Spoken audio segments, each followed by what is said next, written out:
Hi, my name is Will Randolph, and I want to welcome you to this video series on co-creating a healthy nation. What are healthy nations like in traditional times, and what could we learn from them so that we could co-create our own healthy nation? And I want to start off with a personal story to introduce myself and show why I'm so excited to share these perspectives with you and work on co-creating a healthy nation together. So I grew up believing strongly in democracy and capitalism. And eventually, I looked around and I noticed there was a little bit of corruption. But the more I looked around, the more corruption I saw. I looked in the food industry, and it's common for there to be poisonous pesticides in our own food. I looked at the mining industry, and I noticed they commonly poison the soil and the water where they work. I looked at the legal system, and I commonly noticed that it discriminates by race and by sex.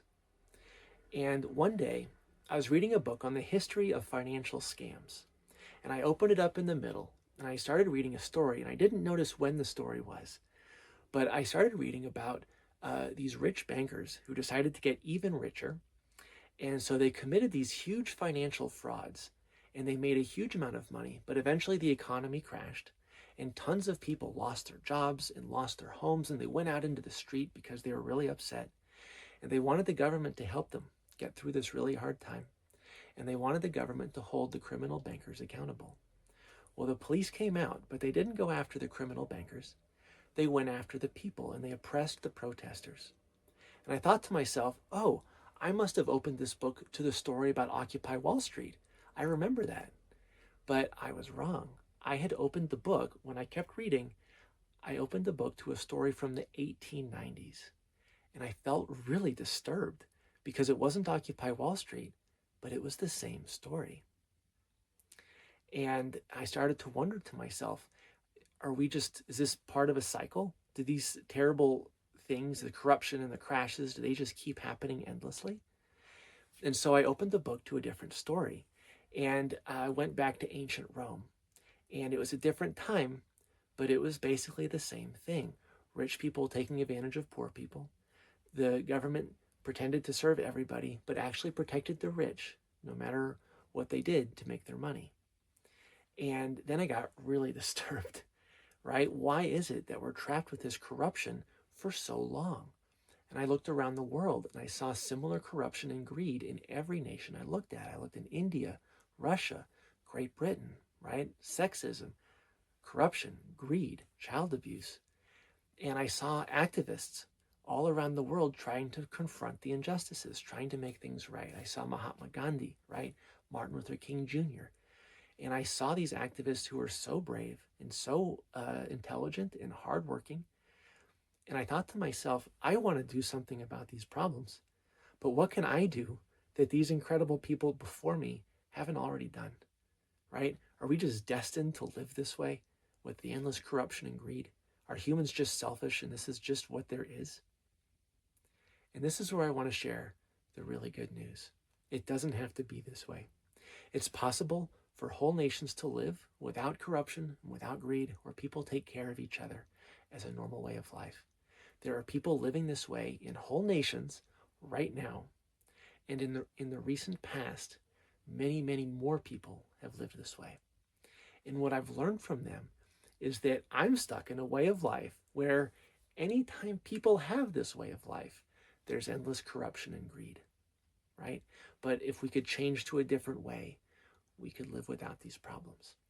And so in this presentation, I'd love to share these stories with you about healthy nations and lessons that we could learn. But before I get to the practical examples and stories, I'd like to do an exercise together because it's easy to get lost in the words and the stories, but I want you and me to feel in our bones how good it would feel to live in a healthy nation in traditional times. And to do that, I'd like to invite my girlfriend, Shayna, to do this exercise with me.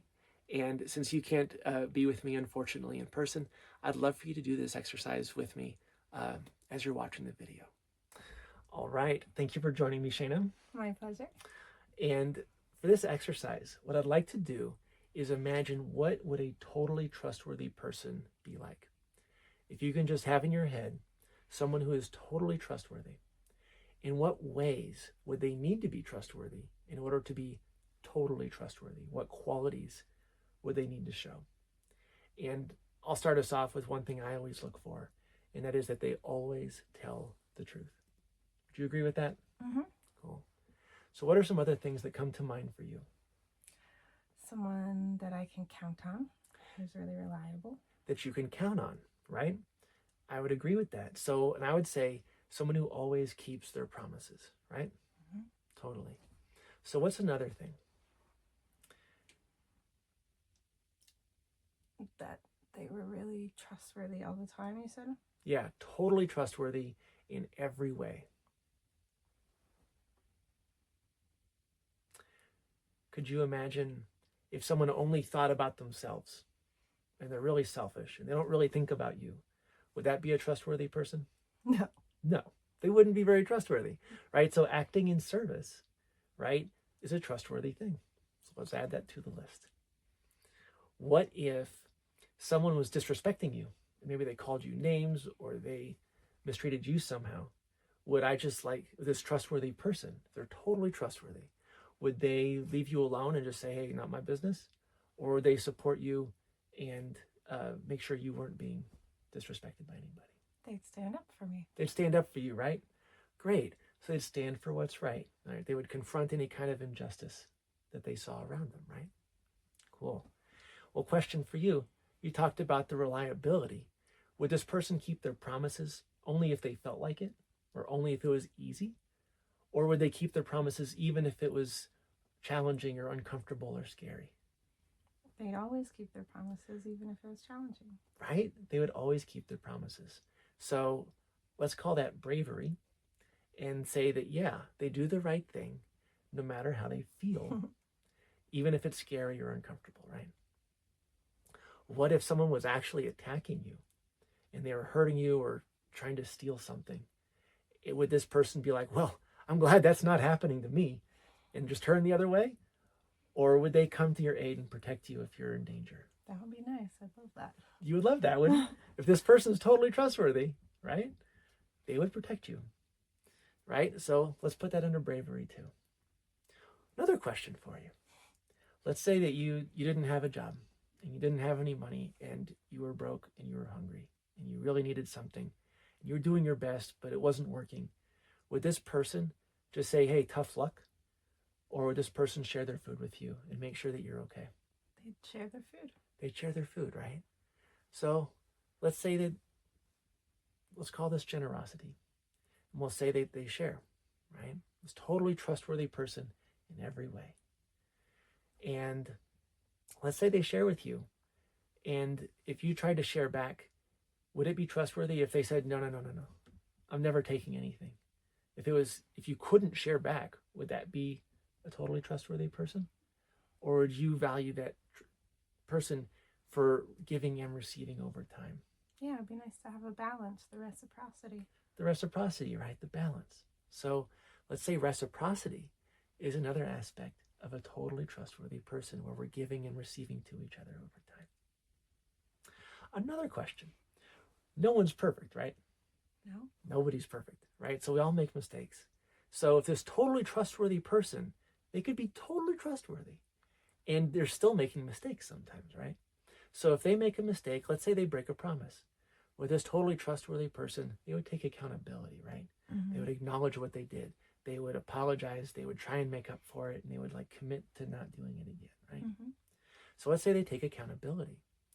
Well, what happens if you make a mistake and you break a promise and maybe they're hurt by it?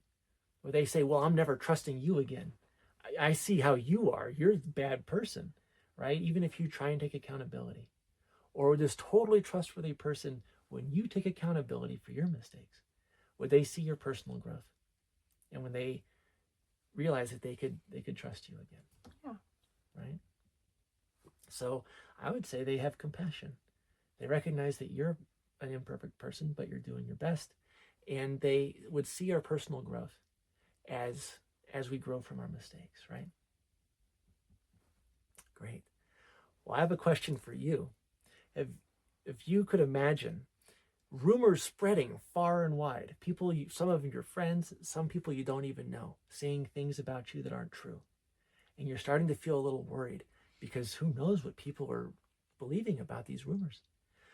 Would this totally trustworthy person, would they just believe what they heard and be like, oh, I'm not hanging out with Shayna anymore? Or would they try to find out the truth? Would they come to you and not just blindly believe you, maybe, but would they seek out the truth for themselves? Yeah, they try to get to the bottom of it. They would try to get to the bottom of it, right? So let's say awareness, right? They seek the truth. Another question. Let's imagine that you were having a really hard time in life. Maybe if we're not dating, you're dating someone who's not great for you and you're stuck in an unsatisfying relationship. And or maybe you're doing drugs and you're sort of self-destructive, or maybe you're about to fail out of school. Would this really trustworthy person just mind their own business and be like, well, she should really take care of herself? Or this really trustworthy person, would they see your potential?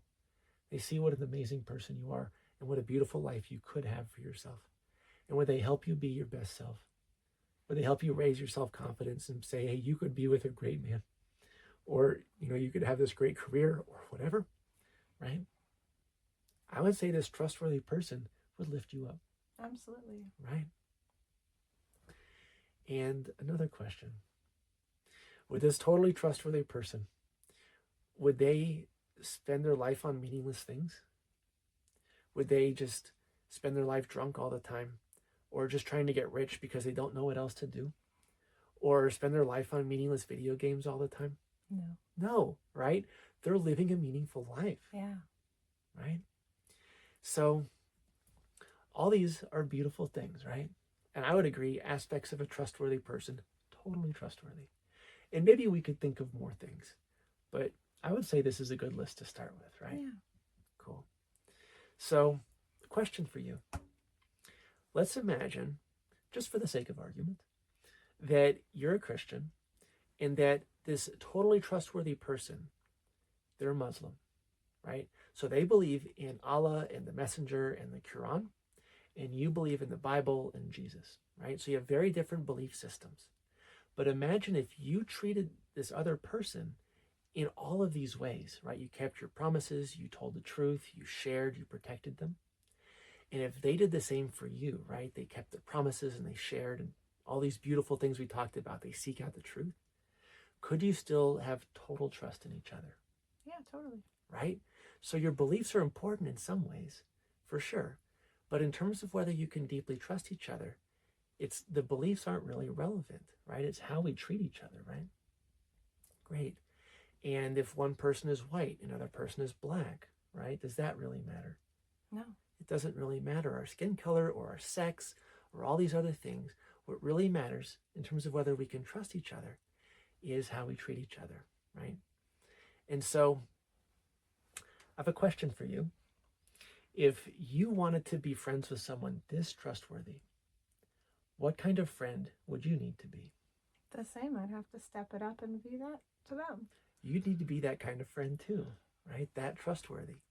And so if you need to treat someone else the way you want to be treated, well, what does that sound like? The golden rule. Sounds like the golden rule, right? So I believe that that is actually where our human desire for trust comes from. We actually want to trust other people to fully embrace the golden rule. And so to imagine, right, how amazing it would be to know a single person that fully embraces the golden rule. How amazing would it feel to trust someone like that? Be pretty amazing, right? Yeah. Now I want you to imagine being in an entire community of people that you trust that much. How amazing would that be? Wherever you go, house to house, right? You have that trust.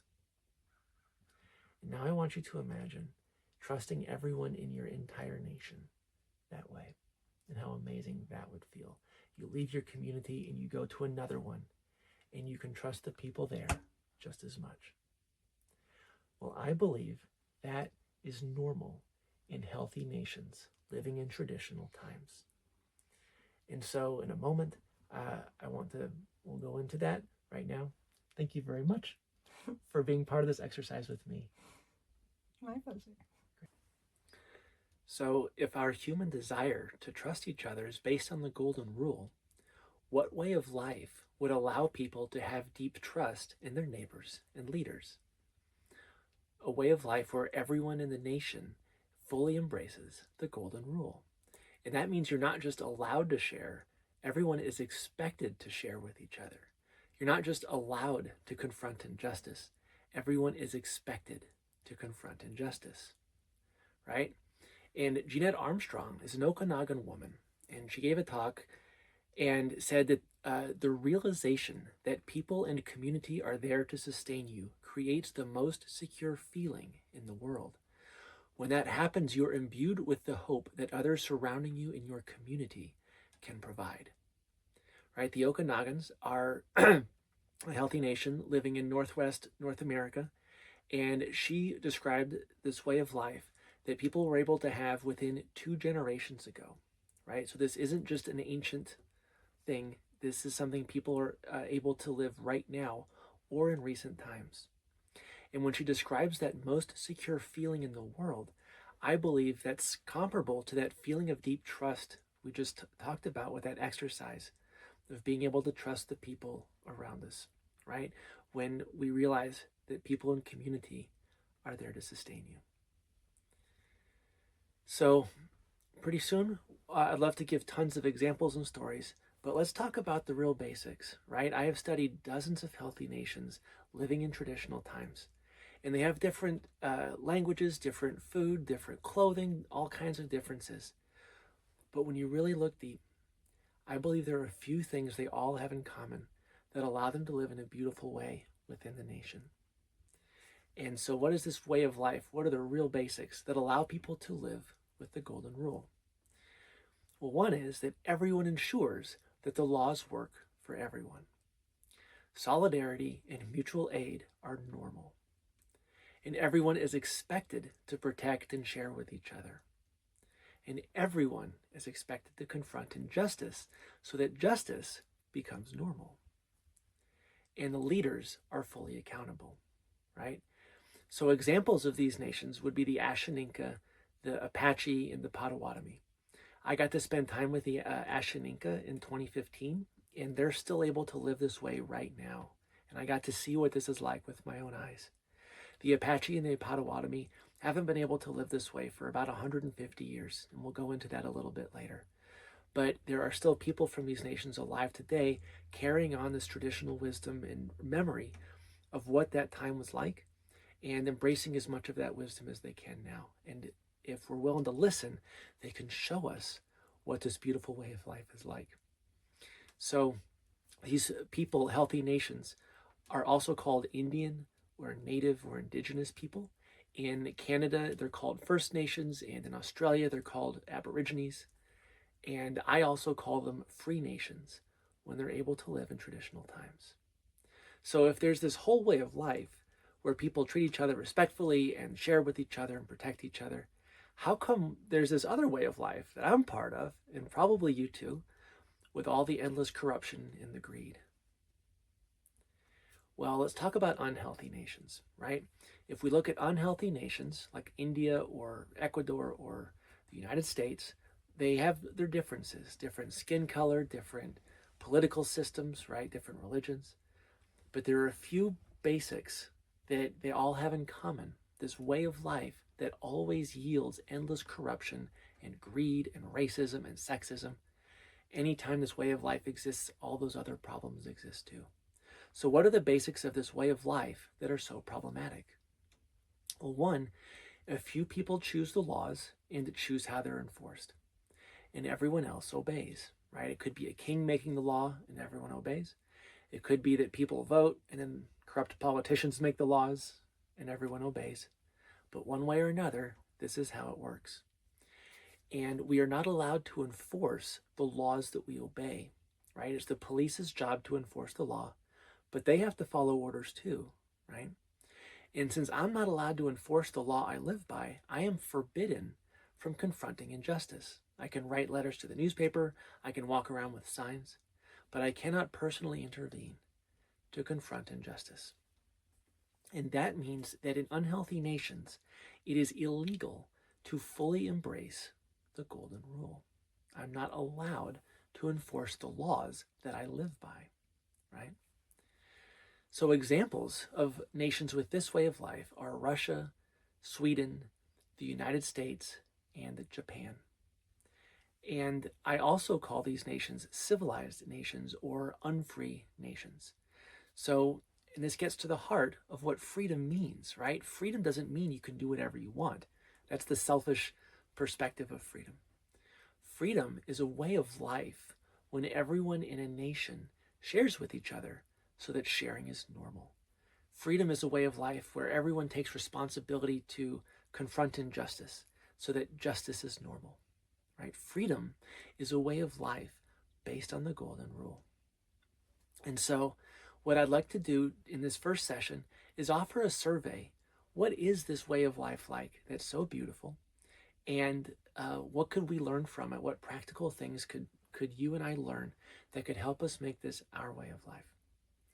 And I'll say all these nations are different. Again, they all have their own language and their own food and songs and so on. But I want to focus on what they have in common. What are the deepest things that allow people to live in a good way with each other indefinitely that we could learn? And I'm not going to dive too deep into any one topic, but what I want to show is that this way of life is real. I'm not just making it up, and that it's something that that we could live with, we could have as a way of life for ourselves if we could make it real. So, one common thing I've found, example after example, is that these healthy nations in traditional times don't have police, prisons, or crime. And I want to tell the story of Weston Price. Weston Price was an American dentist who was upset with the dental health of all the Americans he worked with. And so he went around the world to study the dental health of different nations. And he went to all these healthy nations in traditional times. And he went to the Eskimos, the Fijians. He went to 5 or 6 continents, right, all around the world. And he said, few impressions can be more vivid than that of the absence of prisons and asylums, right? Over and over, he went to these places and he didn't see prisons or asylums, right? And he published that in 1939, right? So all these different places he went to in the 1930s, right? This isn't an ancient way of life again. People are living this way right now or very recently. And this is me. I got to visit the Ashaninka in 2015, and I'll say it, they didn't have any police or prisons, and I've never felt safer in my entire life. They did have men with guns. Actually, they had people who were willing to protect themselves and protect the community and protect the nation, right? So they were willing to use violence to protect themselves, but they didn't have any unaccountable authorities, right? The people actually served each other. They didn't, because they didn't have, right, the endless corruption. And so even being around people I didn't know that well, I could tell the deep trust that I was surrounded by, and I felt that trust too.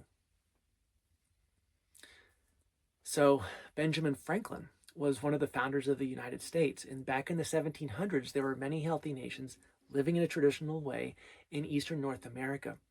And he wrote this pamphlet, Remarks Concerning the Savages of North America. Historically, many of these people have been called savages and primitives as a racism. We can talk about that later. But he wrote in this pamphlet about many healthy nations, and he specifically called out the Haudenosaunee as an example. And he said, all their government is by counsel of the sages. There is no force, there are no prisons, no officers to compel obedience or inflict punishment.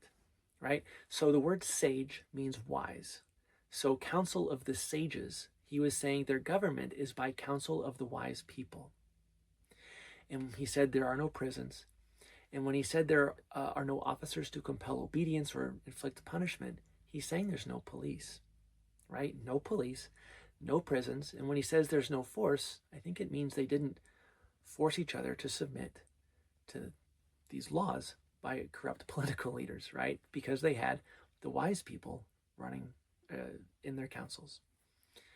So the Haudenosaunee are still alive today, even though they're not able to fully embrace this traditional way. But they put out this amazing book in 2006 called Basic Call to Consciousness, where they write about their traditional wisdom. And they acknowledged, we have no jails and do not need them. Right? Wouldn't that be amazing to live in a nation where we don't have jails and we don't need jails, right? That's what I believe this way of life is like. Another really common pattern that I see when I look at healthy nation after healthy nation around the world when they're able to live in traditional times is they have gift economies that reward sharing, right? They don't have profit economies like I'm part of, where greed and selfishness are normal, right? So one example comes from the Sioux.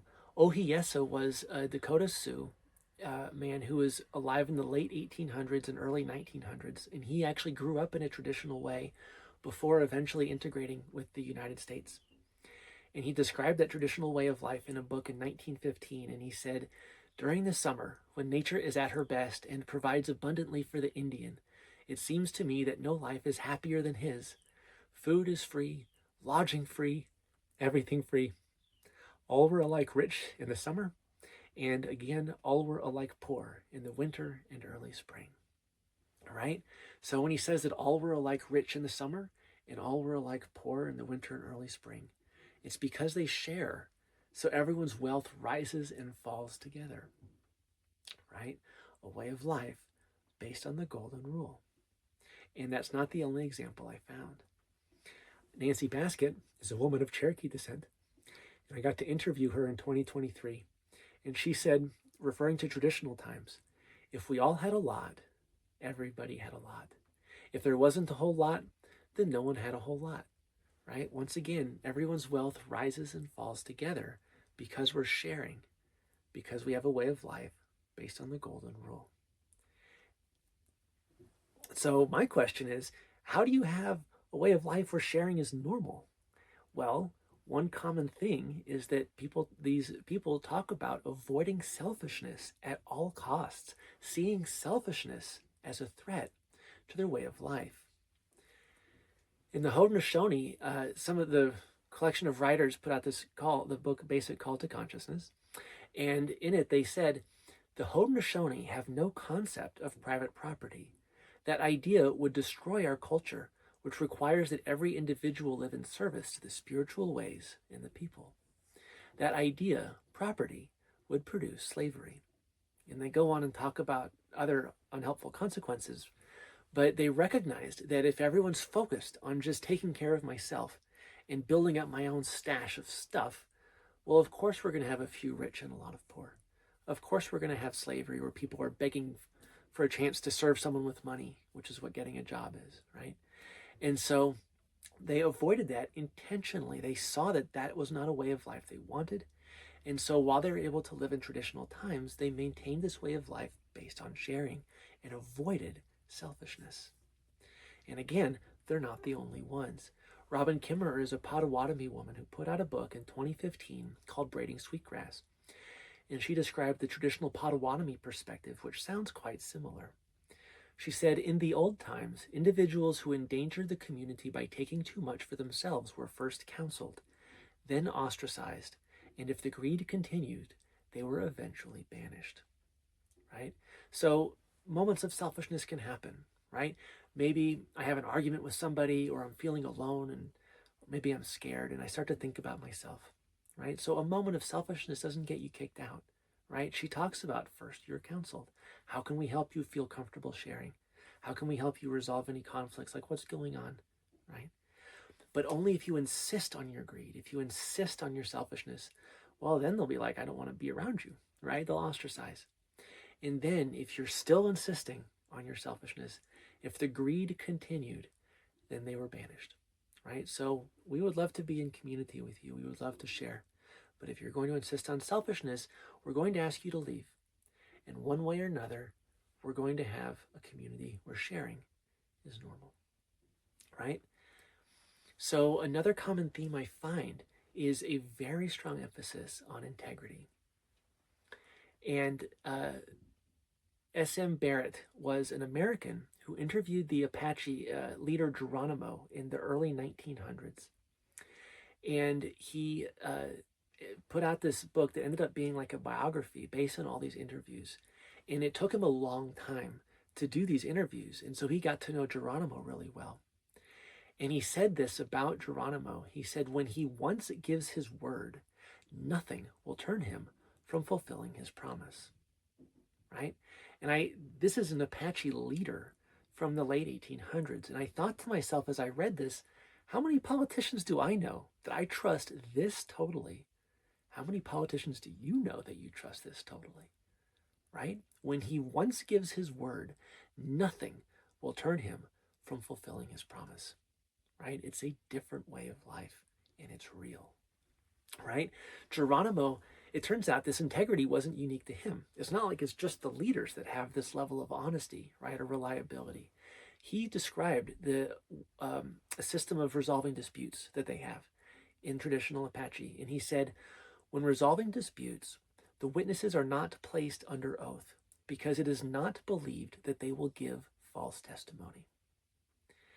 And so, if we think about our court systems in the United States or France or pick your country, they assume that people could lie if they're not threatened with punishment, right? And so one of the first things you always do is you have to give an oath and promise to only tell the truth and the whole truth no matter what.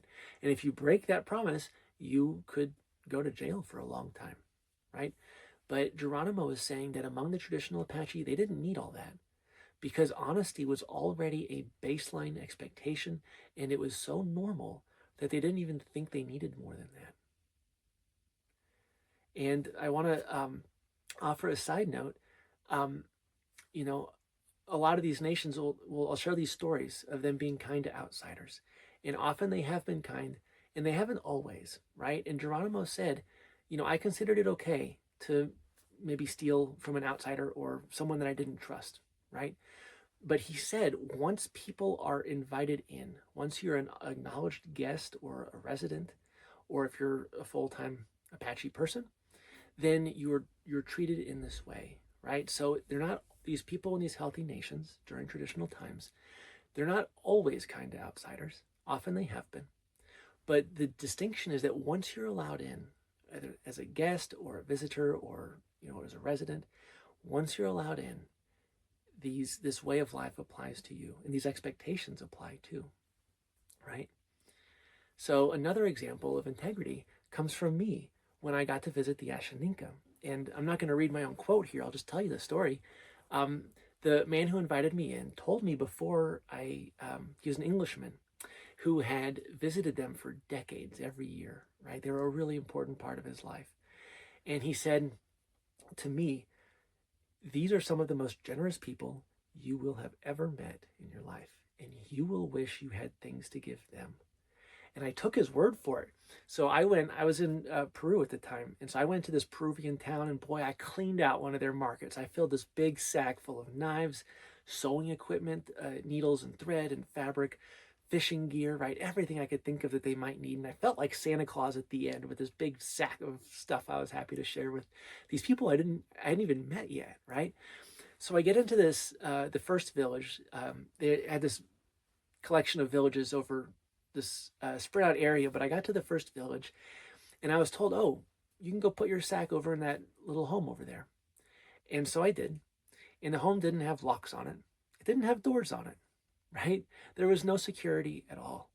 And so I put my sack down and they invited me to take a hike. And so we went to this other village a little ways away.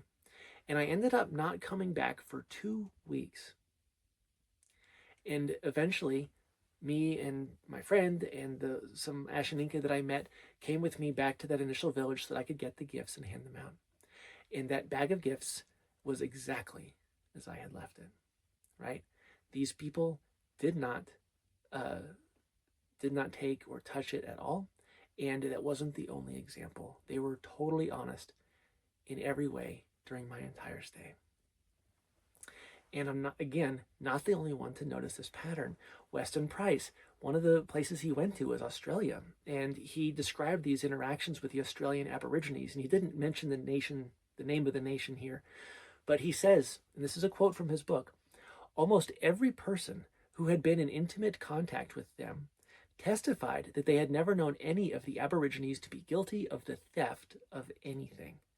A nurse in an emergency hospital told me that she continually left her money, jewelry, and other objects of personal property freely exposed and available where, many of the hundreds of primitives passing could pick them up, and that she had never known them to take anything. The other nurses had had the same experience, right? So again, people noticing this profound integrity.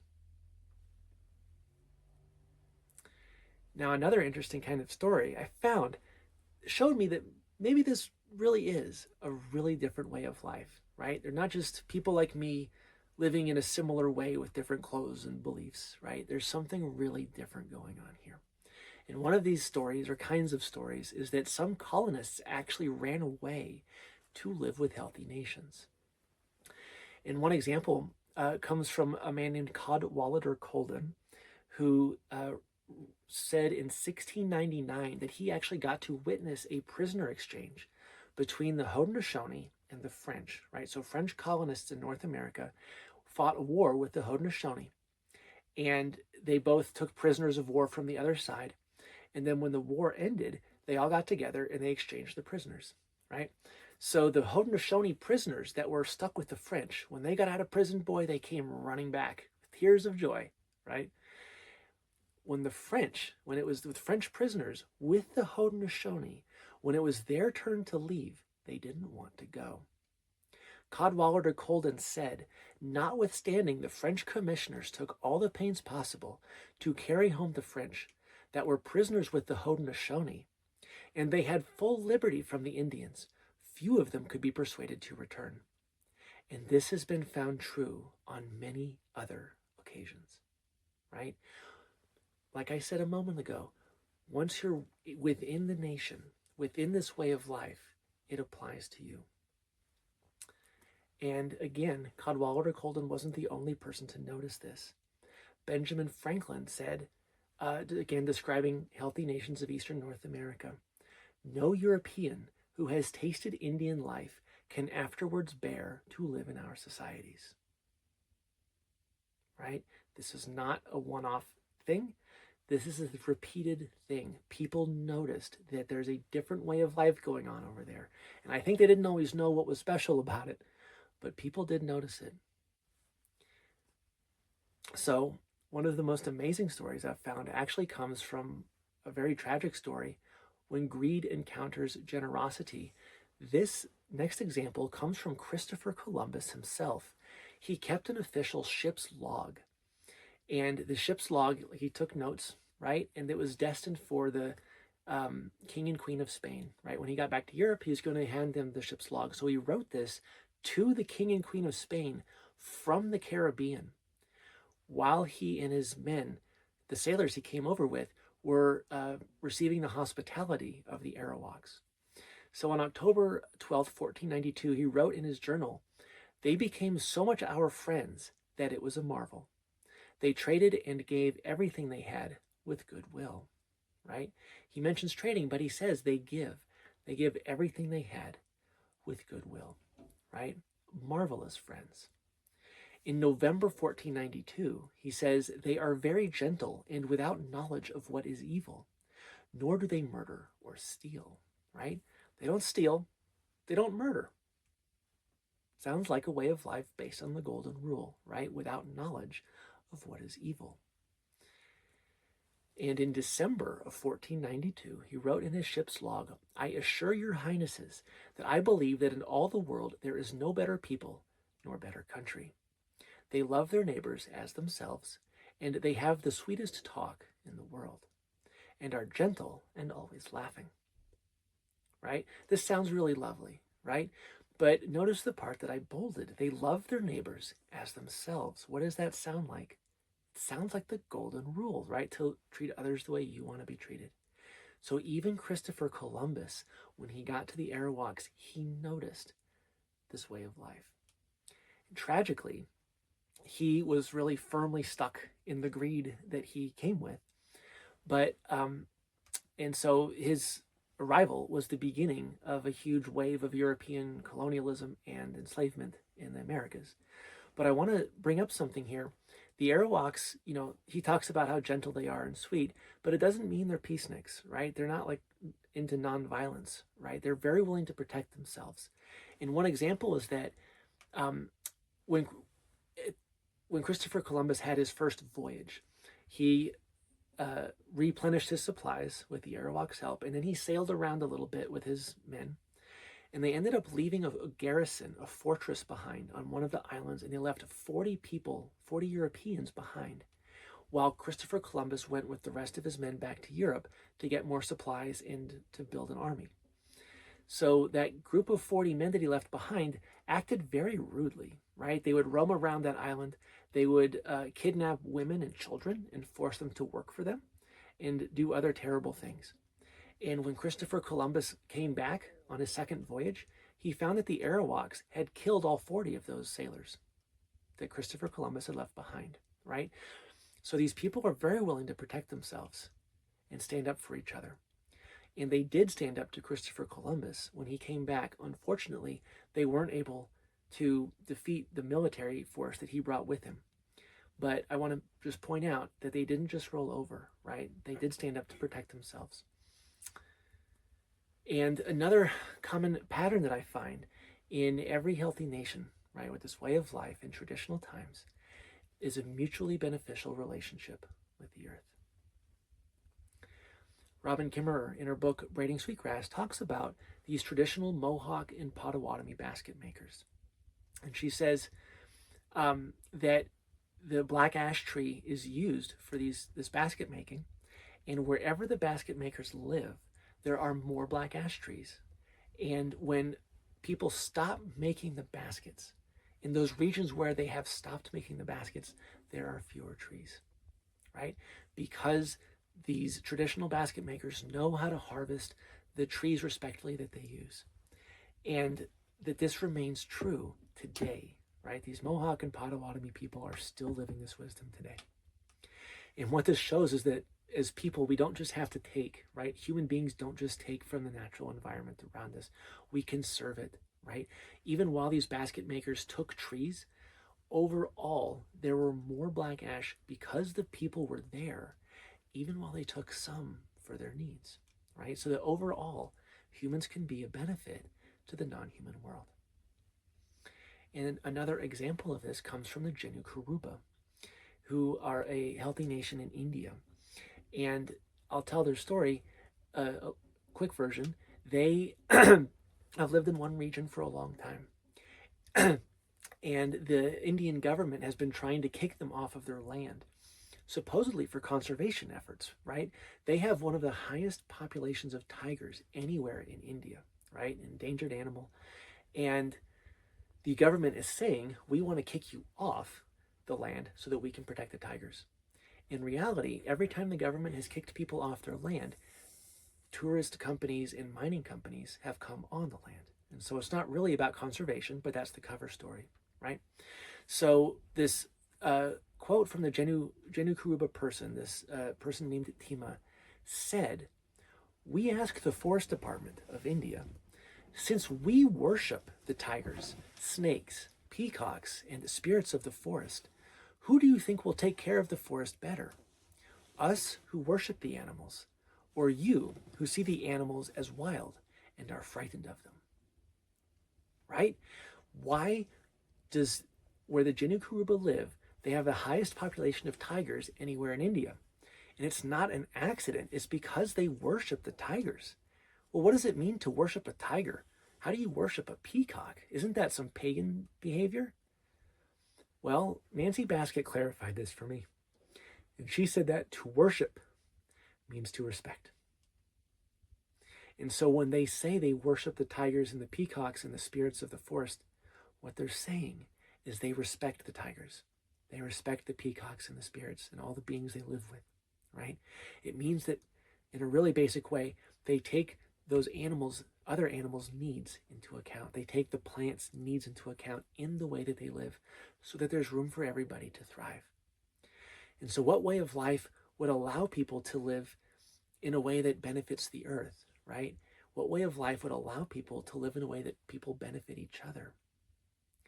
I believe it's a way of life based on the golden rule, right? If I'm going to receive the gifts of the earth, I'd better give gifts back. I'd better help build the soil up. I'd better help there be more deer, more bear, more, more forest, right? I'd better protect that water if I want to drink from that stream, right? And then the same thing with each other as people. If I want to trust you, I'd better be trustworthy. And so I believe this whole way of life ultimately is based on the golden rule. People treating each other and treating the earth in a really deep way, the way we want to be treated. And I want to address a little misunderstanding I commonly hear before we go on. Some people will say that, oh, this only works in really small villages or small, tribal settings, right? Not true. In traditional times, right, there was actually a census or a survey of the Cherokee in the late 1600s, and it counted about 50,000 Cherokee, right, spread over who knows how many villages over about 40,000 square miles. Do you think every Cherokee person knew every other Cherokee person? I don't think so, right? We don't have to know every single person in order to have these deep trust relationships within the community and across a nation, right? 40,000 square miles is around the size of Indiana or Illinois, right? These are decent sized US states. And this is, again, the Cherokee in traditional times. And they're not the only ones. The Haudenosaunee were around 38,000 square miles, right? So a similar size. So this isn't just for small groups of people or groups of people that all live right next to each other, right? Humans can maintain a beautiful way of life with each other. And even if we're spread out, even if we have huge numbers of people, right? This is possible. And to offer address another common assumption, people will say, oh, this is only for hunter-gatherers and mobile tribes and bands. And I want to say that's not true either. When the Europeans arrived in larger numbers in the 1600s, the Haudenosaunee got more food from farming than they did from hunting. And they're not the only example of that I found, right? They're relatively in place, sedentary groups. And so farming isn't the cause of all of our social problems, right? Having a large population size isn't the problem. Being spread out isn't the problem. The problem that causes so much corruption and greed and needless suffering is our way of life. And there's this other way of life that even if you have a lot of people and you're spread out, and even if you're farming, you could still have this beautiful way of life and people could live in a good way with each other in the earth. So this is a way of life based on the golden rule. And that means integrity, people having bravery with each other, generosity, gratitude, living a meaningful life, living in reciprocity with each other and the earth, and much more. I'm sure this isn't a complete list, but I think it's a pretty good start, right? And you might say, well, this sounds nice, but how do we get there from here, right? I don't just want to study these things, and I don't just want to talk. I want to build a healthy nation with you, right? So how do we get there from where we are right now? Well, there's a whole series of videos, and that is the overarching theme. How can we get there from here? And the first step to getting to a healthy nation is to believe it's possible, is to believe that this way of life is real, that there are people living this way right now, and many more people lived this way within the last few generations. And their descendants are alive today and can show us what this way of life is like if we're willing to listen. So today was more of a survey. I just wanted to show you this is real and how beautiful this is, this way of life. And in later videos, we're going to dive deeper into different aspects of it. And so in the next video, the theme will be living in reciprocity with a gift economy. What's it like to have a way of life where sharing is normal and selfishness is strongly discouraged? And what kind of attitudes do they have? What kind of practices do they have? Not that we can blindly copy, right? But that we could learn from to create our own beautiful practices where sharing is normal. In the third video, we'll talk about high standards. How can we make trustworthy behavior normal, right? Because once trustworthy behavior is normal, trust can be normal too, right? And then session 4, the fourth video, pathways to a healthy nation. How could we actually create a healthy nation based on the stories of other people who have done this before? And so you can find any of these videos at my website, thedeepestrevolution.com/videos. I plan to make a YouTube channel and you may be able to find them there, but if they ever get censored or deleted, you can find them from my website. So I want to offer some homework, if you're willing to accept, because it's time to start building a healthy nation. And I want to build it together with you. Excuse me, I get kind of emotional about this stuff. If you want to live in a society where trust is normal, you must be trustworthy. So this week, I'm going to ask you to notice a moment where you feel like lying or telling a half-truth or breaking a promise, some moment where you're not totally trustworthy with someone. And I want you to decide to be trustworthy. I want you to tell the full truth, to keep the promise, whatever it is, right? If you're feeling selfish, find a way to give instead. If someone needs help, they're being disrespected somehow, don't shy away. Find a way to help out, right? Whatever that trustworthiness is, find a way to practice, right? And in this way, you'll begin the path of building a healthy nation. And I want to end on some even more good news. Because if you're like me, there's not as much good news as we would like to see in the world. So I want to share some good news with you at the end of this video. Can we live this way right now? Is this just some ancient thing from 10,000 years ago? Or maybe some hunter-gatherers that, like, who knows that way of life and I can't do that right now, right? Are humans just selfish, right? Or can we really do this right now? The answer is yes. Others have been stuck like us. Others have been stuck in unhealthy nations with endless corruption and greed for centuries, just like us. And they created a healthy nation based on the golden rule, right? Where people care for each other, they care for the earth, they stand up for each other, right? As a normal way of life. And I will share their stories in later sessions. This is not theoretical. And that means what this tells us is that the path to creating a healthy nation is hard, but it's not impossible. And there's a big difference between hard and impossible. So let's build a healthy nation together. And I want to say thank you for watching this video, for being part of this with me.